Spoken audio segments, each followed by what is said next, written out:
Hey guys, how are you doing? Well, here it is, first day of April. Actually, it's the 31st of March. But anyways, man, last week was a super week. Would have been a great week to go, but we're gonna go today anyways. It's cold as heck standing out here. We're heading to start episode 2 of Boomer's Ramblings, right? So we're heading out to Walsh Motorsports. I'm so excited to go out there. We're driving the old winter ride out there still. We're in a 68 Mustang, but we're gonna pick up my Cuda.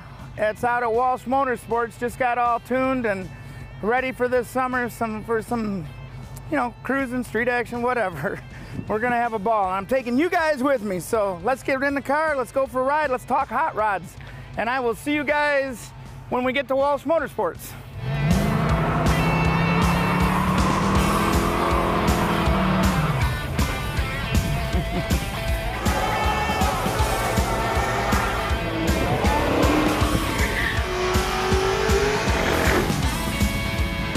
Alright guys, here we are.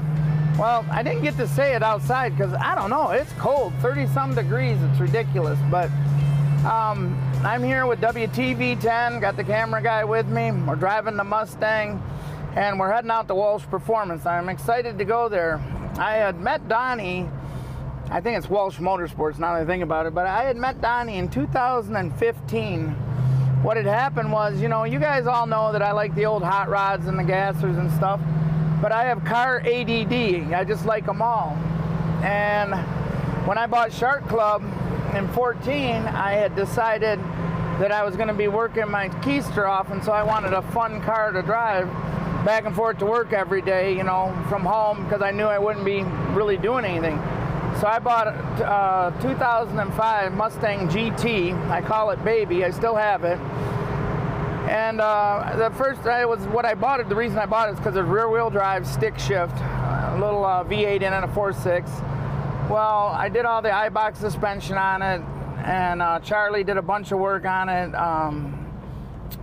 We put a roll cage in it, brake system. I mean, it was a super fun car.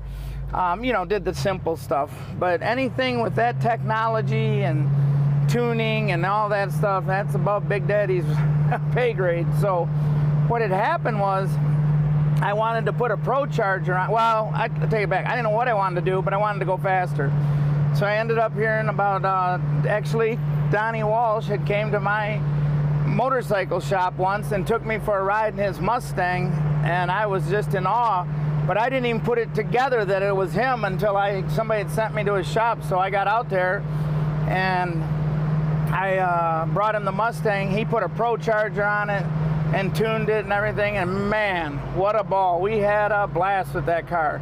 I went through a couple clutches and a lot of rear tires, but I've had a ball with it. Well, then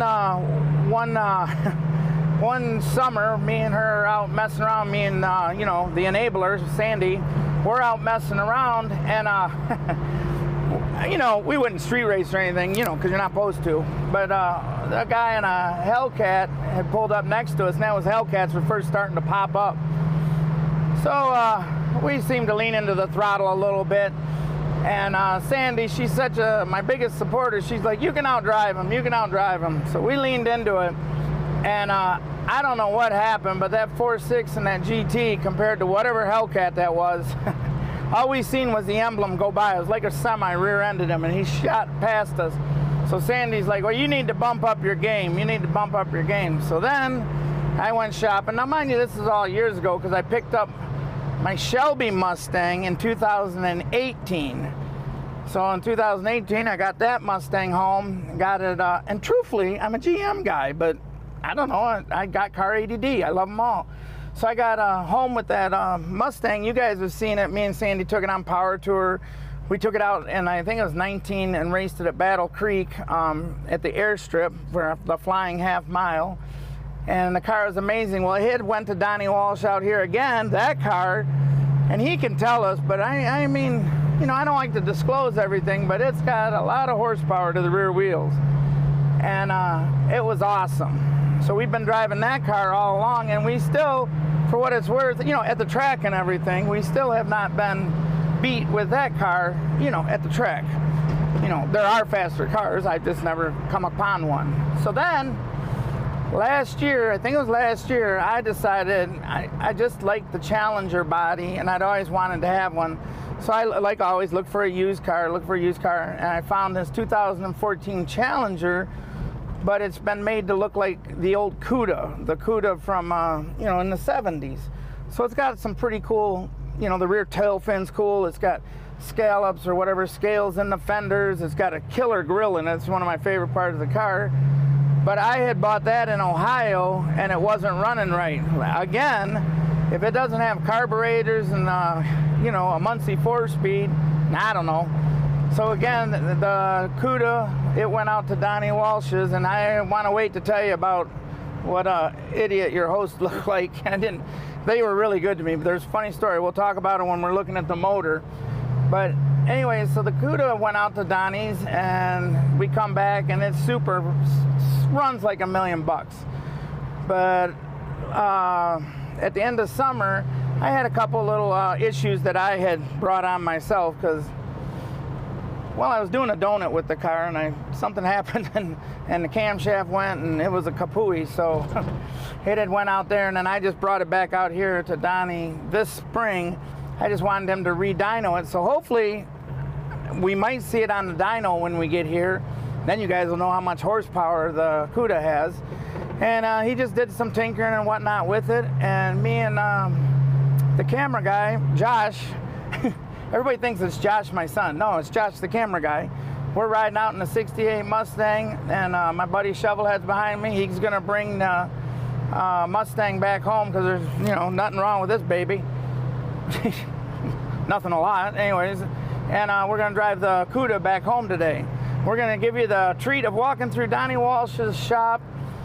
He's a super guy. He's been more than patient with me because you guys know I like to talk a lot, and sometimes Donnie's not a wealth of conversation. So, but he's put up with me. He's a great guy, and I am really honored to be coming into. When I go to these guys' shops, I look at it like I'm going to their home.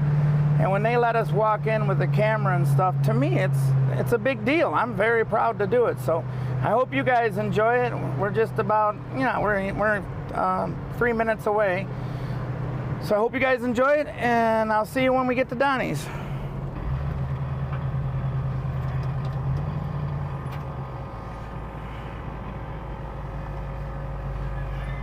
Walsh Motorsports and D&D Performance. Hey, Donnie. Hey, how are you doing? Good, good. How are you doing? Good to see you. You too. Man, I've been trying to get out here and you're always busy doing something. Yeah, we try to stay real busy. That's the name of the game. So how's the Cuda? The Cuda's doing good. Is it doing good? Yep. Yeah. The Cuda with the Magnavox. Yeah, great. the Magnavox. Tell the story. Do you want? Okay, so I had said on the way here that I bought the car in Ohio, and it was running in, I guess they'd call it limp mode. So I brought the car home, and again, it doesn't have carburetors, Muncie 4-speed. I don't know what to do with it, so I brought all my new stuff here to D&D Performance. And I said, I don't know what's wrong with it. And he goes, well, what's the car? And I said, well, it's a 5.7. It's got this and that, and it's got a Magnavox supercharger. And so one of his guys, I think, called me, and he goes, a Magnavox Super. He goes, you got a radio, did he say, or a TV? You got a TV under the hood? And I go, no, it's a Magnavox. It's a Magnuson. But my dumb ass, it's a Magnuson supercharger, but I called it a Magnavox. So from now on, the car has always been Magnavox. But it's running really good. I mean, what would that car, as a 5.7, what would it have as horsepower? It would have maybe around 275 horsepower, 300 horsepower. Now, I didn't tell him how much power the Shelby had, how much horsepower the Shelby had. The GT has got 466, I think? Yeah, I think maybe 476. 476, my GT. And what is the, what's it up to? The Magnavox. The Magnavox made 513. 513 at the wheels. The Magnuson, and that's good. It's a relatively stock car with just a camshaft and the supercharger on it. And it's a low boost setup, so you can drive it anywhere, run pump gas, all the things you want to do. When I first got it done, I got it done and had it come out here, and then I was at my own property on my own parking lots, but I decided to rip a couple donuts, and that was the end of the camshaft, and the whole shittery went. So then it came back here, and we worked on the Magnavox again, but then we put in, and I just love the name of the camshaft. It's called a Truck Norris. I don't know why, but I just feel like I'm kicking ass with that car. But let's go see that. But we got a lot of stuff to show you here in a short time to do it because Josh, the camera guy, is always on my ass. So this is your race car. Yeah, so this is our race car. This is our Pro Mod car that we campaigned this car in 2017 through 2019.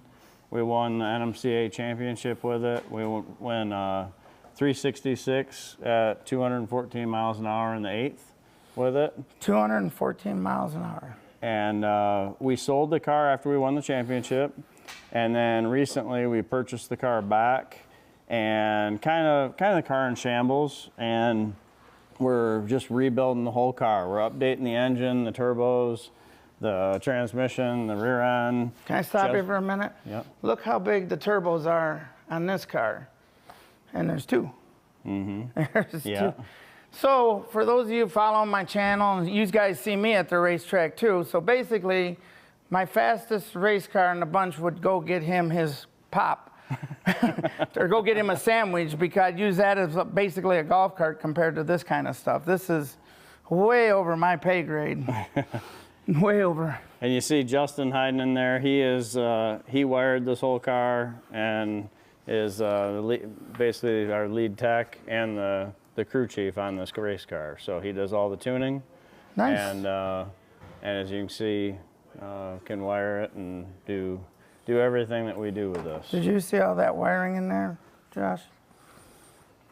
And guys, don't mind Justin. He doesn't talk to me when I come out anyways, let alone when he's working. This place, not a lot of conversation. Donnie tells everybody, okay, when Boomer gets here, just let him get going and get him out of here. Can we come around this side? Absolutely. I want to show the whole car in the back. So see, that's what I was saying. I told everybody I feel privileged. When you come to somebody's shop and you take the time to do this, I feel like I'm coming to your home. You come to my shop, it's my home. And I told you, I live that mid-century life, so all my shit, it's all old tunnel rams and blowers and tri-powers. But I love that. I love that. I mean, those are the things that you love to do, but you still like to do some of this newer stuff as well. And we're doing I like to show you what we can do and help you with the things that we can help you with. Oh, you guys have been great. And I think it's great that you have you do a lot of the older stuff. You do it on your own. You do it. Yeah. You've done it for a long time and enjoy it. I do. We got Steve there, and he works for me full time at my shop and helps me and gets me going. And then me and Sandy just take it on the road ourselves, and we fumble through. And because we have breakdowns, but we fumble through. We just whacked the whole front end off the 55 and made all our own frame rails, our whole thing for a straight axle this year, because I want to race with the Great Lakes Gassers. And that's cool. Yeah, so we were running last year's with that car and way it's set up and whatnot. It was running 1160s, so I'm hoping I went from a 671 to an 871, went to aluminum heads instead of cast iron. So I'm hoping for 1050s, and then I'm done with it as far as that, because it's all bracket racing anyway. It's probably a handful in a straight It is so axle much car. fun. It is. So, you dump the clutch and you watch the tire as you're, and that's when it's doing good. Right. So it's awesome. That makes it fun too. It makes it so that a 10-second car is a lot of fun. Yeah, you feel like you're going really fast. You're driving it, right? Well, and I'm working. Oh, yeah. Well, what's the sense of having a race car if you don't drive it? But no disrespect, a lot of guys do. Right. But no, I gotta drive them. Well, let's see where they've got to see the Magnavox. And so just curiosity, so like what's the cubic inch, or you're not supposed to say that, or? Oh no, it's a 526-inch motor. It makes this should make somewhere between 5,000 and 5,500 horsepower to the wheels. Let's start over with that. How much horsepower? 5,000 to 5,500, depending on how much boost we put through it. 5,000 horsepower. 5,000. Let's back the whole bus up. We were just talking over there about my car, 500 horsepower. Yeah. I think you better work on it a little bit. I don't know. Oh, 5,000. we can do this to yours too. No, I don't need to A, have the knowledge, B, the commitment, and C, the money like you. Yeah, right. I don't have the money because of this. I know. Everybody, I know. And that's beautiful, though. I do that completely out of the passion to do it. So that's all. Isn't that really everybody racing? Yeah, for sure. I mean, if you talk to, there's been some guys that make, but I mean, for the most part, it's just you love to race. Yeah, you have to do it out of passion. Anytime people talk to me about, well, what do you make racing? I'm like, memories. You know, that's what you make, because you do this because you love to do it. You don't do it to make money, that's for sure. And then that's what happened to me. Me and Sandy, she's my biggest supporter. She's my biggest fan, and she's the one that books the races. She has them all signed out, you know, and where we're going. I'm going on vacation, this and that, and we're going to race here. And so I'm really lucky. I couldn't afford to do any of this when I was younger. So now that I'm old, I'm hoping to get a lot in the next 10 years. Well, and it's great that she likes to do it with Yeah. you. That's Ashley comes with us when we go racing. It's normally Justin and Scoop, it's who's in the back, and then myself and a couple other guys when they can make it. But Ashley tries to be there when, you know, all the time. So It's awesome. yeah, so we really enjoy it. Yeah, yeah. The gals will go without in order to buy car parts. They do go without for certain. Yeah, you it's. know. I'm telling you, when we were younger, when our shop just got going, so I've had the bike shop, I think 28 years now, and we went without, you know, new washer, new dryer, anything like that. We'd go without so we could have motorcycle parts. Right. And we're lucky. We are lucky. Well, come That's on my back. claim to fame. Let's look at your car. Well, wait a minute. Well, my car, what are all these cars? Well, these are customer cars. Can we look at them? Absolutely. That's the Magna guy right there. Yeah, so these are customer cars. C5 Corvette that's in to have the torque tube rebuilt and all new exhaust put on it. And then we have another C5 Corvette over there that we've done a lot of work on for the customer throughout the years. That's a supercharged, supercharged 400-inch motor. Makes right now it has no motor in it. We just redid the motor for it. But this car makes just under 1,000 horsepower to the tires. No kidding. Yeah. Man, And that's then, awesome. Now, I've seen this before. So this is a Chevelle that we did for a customer. We did a LS motor for it and did twin turbos on it.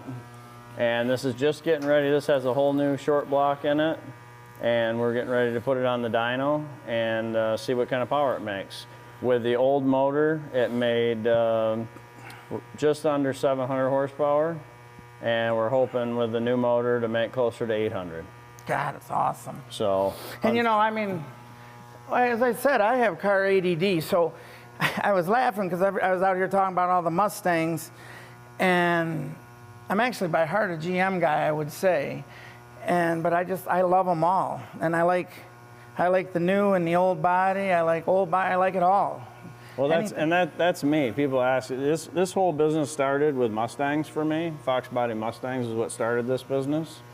And but I've grown to, I love anything with an engine in it. Yeah. That's really what it comes down to. You know, I have a passion for motorcycles and yeah, you do. And also you have a passion for fast bikes. Yeah, fast stuff. So you know, it's funny, but since we're talking and telling everybody, I've raced pulling tractors, the miniature pulling tractors. I've drag raced motorcycles, drag raced snowmobiles. And when I say, you know, I went to, well, the pulling tractors was pretty wild. That was pretty fun. You know, they were small. But I mean, throughout ever, I've raced, you know, when I'm saying at a track, I'm not saying, I did sand drags for a while. I always had the idea, I never wanted one 5,000 horse car. I'd rather have 8 but bunch of different things. Yeah, and that's just like racing. I mean, I had fun doing them all, but I was never really concerned to be like the fastest of it all. I wanted to race everything. And for me, I've raced a lot of different things throughout the years, and the drag racing is just kind of the pinnacle to me. It's the thing that I enjoy the most. And so now that's where we've kind of just put all of our eggs in that basket. So. Well, that was me too. I mean, all of that stuff, like I raced the sand drags at 300 feet or whatever, or 3 yards, and sand drags and mud bogs. And then when I was racing snowmobiles, it was during the summer on grass. Mm-hmm. And I never did it at a drag strip of asphalt, but everything was straight line. I must not know how to turn. I just never wanted to. Yeah, this car is beautiful if you ever tell that guy. And that's one nice looking Mustang. Yeah, and this is a Mustang that we're putting a new GT500 engine in. So it has the motor, the engine out of a 2020 GT500 in it. Nice. So we're putting that in. This should make right around 800 horsepower to the wheels and be able to drive anywhere he wants on pump gas and just be a fun little car. Nice. What do you think is the optimum? I have my opinion of, but what do you think is the optimum horsepower to drive a car like a car, and then but to have performance in it? What do you think? I'm just your opinion. I can give you mine first, but no. Well, every car is different. Right. So there's depending on how much the car weighs. Like the GT500s are a heavy car, so those cars, I would say, like that car can make 850 horsepower to the wheels. Don't tell everybody. And you can do everything that you want. You know what I mean? Like that car can go around corners. Your wife can take it to get groceries. We took it on thing. Power Tour.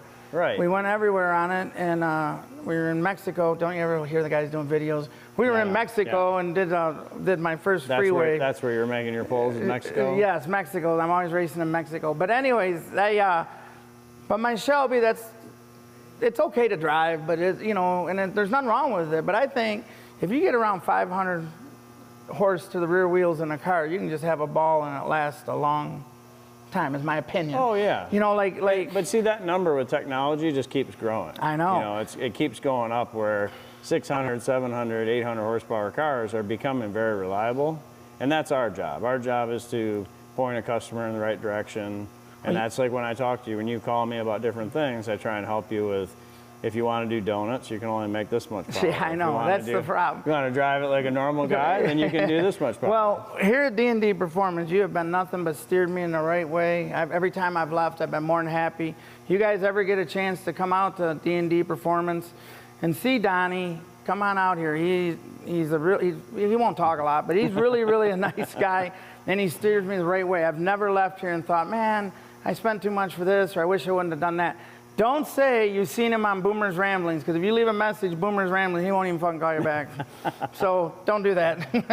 Well, we've appreciated you as a customer, and we always try and do the best we can for all of our customers. So. You do, but unfortunately, we've made friends.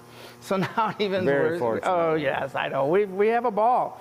Yeah. We have a blast. But I'm not going to buy another car newer like this. I'm not going to buy another car until he goes with me or talk it over, because every time I'm this close. Like I always am, like when I bought my Shelby, I was just confident it had to be a stick shift.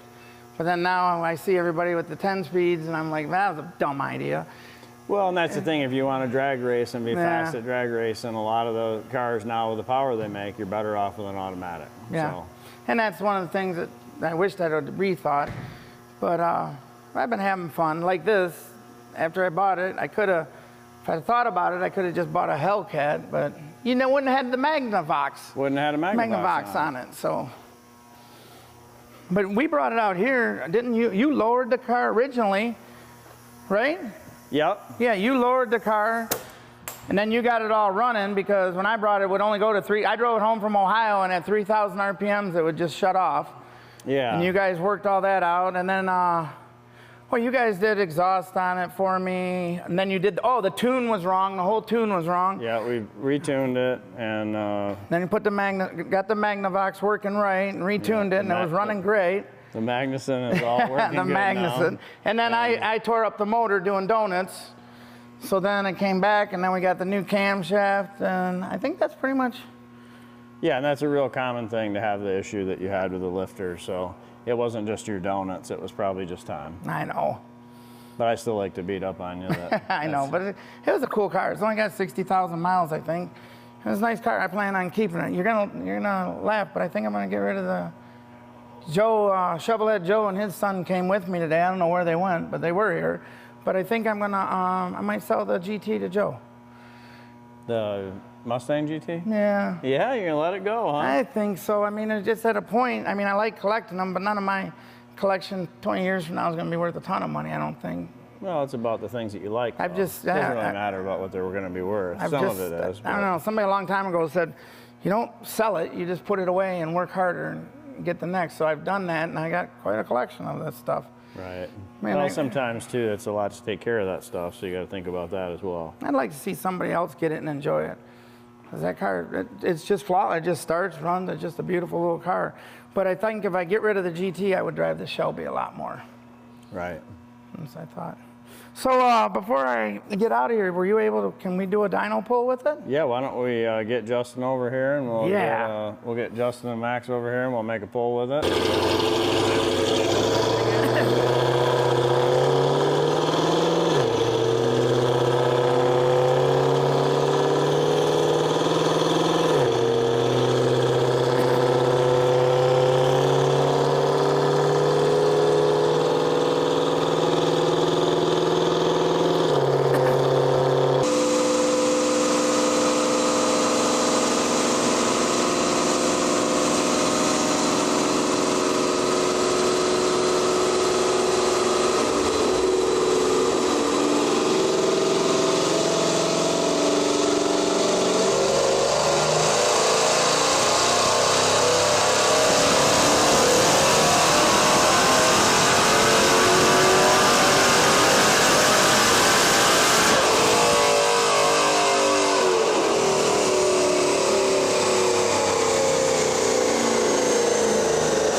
So basically, we're just showing how this repeats itself really well. It made 513 horse the other day, and today with the weather a little bit cooler, it made 515, made 496 foot-pounds of torque.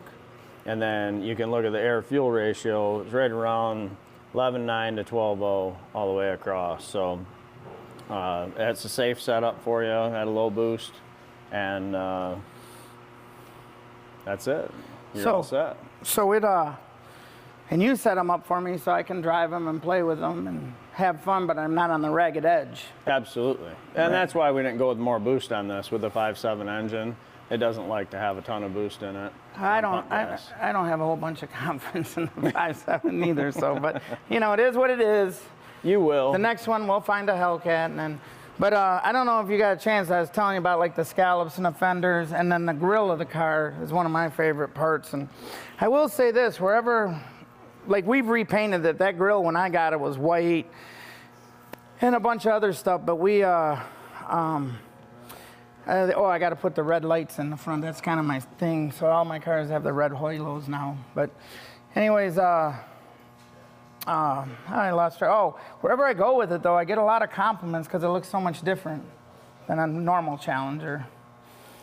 I don't know if that's good or bad. I don't even remember. Yeah, sunroof? I don't even remember. I never open them. What's that? The sunroof. I never do. Really? I don't. No, fuck. I'm a fat guy. I sweat. But hey, you guys, before we get out of here, and I gotta go empty my shoebox to pay the guy. But before we get out of here, I just wanted to show you, this is what I was talking about. Obviously, you guys know, but this is the supercharger. But it's a Magna Charger, but I kept calling it a Magnavox. And Donnie was being super, super polite. Where's that guy? Justin? Was it? Justin. Justin, where'd he go? He so Donnie, because I guess I'm the customer, he kept being polite, but Justin called me right on the carpet about it. He goes, what, you got a radio in there or TV? And I go, no, supercharger, a Magnavox, but it's a Magnuson. I got it. Well, now you know. Now I know. You know. But hey, one more thing. I didn't realize, you guys do other stuff here. I've always came for the tuning and stuff. You're a Tremec dealer? We're an elite Tremec distributor, so we're one of very few that sell the Tremecs all across the country. So we not only sell the transmissions, we sell all the parts, we do the rebuilds here. So for all your 5-speed and 6-speed needs, we can take care of them. And 7-speeds, for that matter, out of the Corvette. So. And you rebuild them here? Yep, we rebuild them here. Honestly, I didn't know that. I don't own a Tremec, but I should probably get one. I have a Chevelle that I have a 6.0 out of a plow truck, and I have a 4-door Chevelle that's already a 3 on the tree. Mm-hmm. So we're hoping to put the 6.0 in, and it's got a clutch pedal, so. Yeah, we need to do that. Maybe put a I 5-speed should. in it. I should. I don't have one. I should. Can you show me that stuff? Yeah, let's go over there and I'll show you the. You got time, Josh? I'd like to see it. All right, come on. I've never seen it. All right, guys, I just walked through the shop. I didn't want to bore you with me and my walking because it's terrible. But I walked through, and I'm over here on another side of the shop here at D&D Performance, and I'm with Max. It's funny, I've had to have been out here 10, 15 times, and I never knew that. I knew they sold transmissions, but I didn't know that they rebuilt them here and do all kinds of stuff. So Max is here to tell me about it. Yep, so this one we're doing a rebuild on a TKX 5-speed. And I've kind of already started, but that's basically how it sits in there. This is the input shaft, so it's upside down from what you would see it. And the guy's complaint is that it's been grinding in a couple gears, so we're just pulling it all apart and seeing what's wrong with it. I'm sure it's a clutch issue, but he tore some stuff up, so we'll get it apart and figure out what's wrong with it. And then, so in this area, we do all the rebuilds and stuff like that. Yeah. So like this one. So these are all parts for stock? Yep, yeah. Nice. Yeah, some of the stuff, and then there's some more cases and other stuff. Man, you guys. There's a lot. So you do a lot, and you're a dealer for them. Yep. We sell all the 5- and 6-speed Tremix.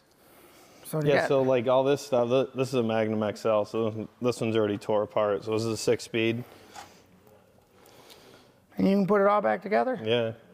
Nice. Don't even need a book. I've done Don't even need a book. Nice I've done job. so many now, it's just no big deal.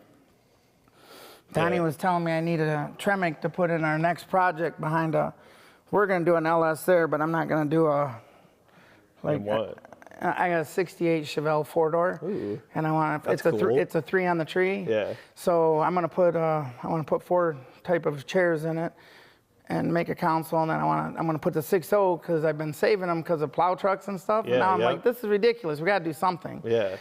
And then I'm just going to run it with a cam and nitrous because I've done that once. I like it. And then a stick. And I was saying, man, maybe I should put a 5-speed in it. Don't you guys ever use one? Yeah. He said new ones are expensive. I'm just teasing. Yeah. But you should put a 6-speed in it. They're stronger. Oh, really? Yeah. I don't know. I just think it'd be cool. A little but bit. I had no idea you guys did all that. So a guy, he could come over to D&D Performance in Wixom and just bring a trans and you'd rebuild it for him. Yeah, just the Tremec stuff, though. That's what I'm saying, just Tremec. Yep. They only do Tremec transmission, guys, and that's awesome. So they come over to D&D Performance in Wixom, get your car tuned like I just did, or if you have a Tremec transmission, you could get it rebuilt, or I'm sure they install clutches and whatnot to go along with it. Yep. Yeah, we have like they do a lot here, and the one thing that I like and that I'm envious for is this place is always super sanitary. Like it is always super clean here. Nothing's out of place. Yeah, it's not too bad for a trans shop, right? No, it's beautiful. You ought to see the shops I go in. Now, if me and you work together, I'd fucking move all that shit around on you and say, oh, you can do it by yourself, huh? I'd be like... I could figure it out. I would move them all around on you just to mess with you. I could still figure it out. Thanks for showing us, and I think I will. I'll talk to Donnie and we'll put a Tremec in the Chevelle. That'd be cool. Yeah, we will. So then just asking, so on the back of the LS, will just an old 4-speed bell housing work, or do I got to change the bell housing? No, you got to put a different bell housing on it, which we have those. So. Yeah. All right, great. Yeah. Well, thanks, man. I appreciate it. Yeah, no problem. I got to go pay the boss. Yeah, right? Enjoy your car. I'm going to have a blast. I'll let you know on the way home how the old Magnavox runs. Hey, guys. So I hope you had a good time with me at Donnie's shop. It was amazing. We had a lot of fun there. Had a great talk. It was cool at the D&D Performance. It was cool. We got to see the Tremec 5 speeds and 6 speeds, but here we are. We're in the Challenger now, by Pontiac Lakes Rec. Let's just see if the old Challenger runs good.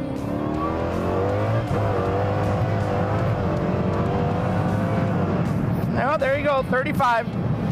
Doing 35. What do you guys think? The old Challenger. We just lost Shovelhead Joe in the 68 Mustang. I don't know what happened. Seems to be running pretty good. Donnie did a great job with the car. Stuff we didn't tell you about, like he had the front end aligned for me, cleaned up some little things on it. She's running great. Josh is having, he can't quit smiling. You can't see him, but he ain't quit smiling since we got in the car. So hope you guys enjoyed the second episode of Boomer's Ramblings. I look forward to seeing you guys in May. Hopefully it'll be nice. We'll have the blower car out or something and be having a ball. Thanks again for watching. See you soon.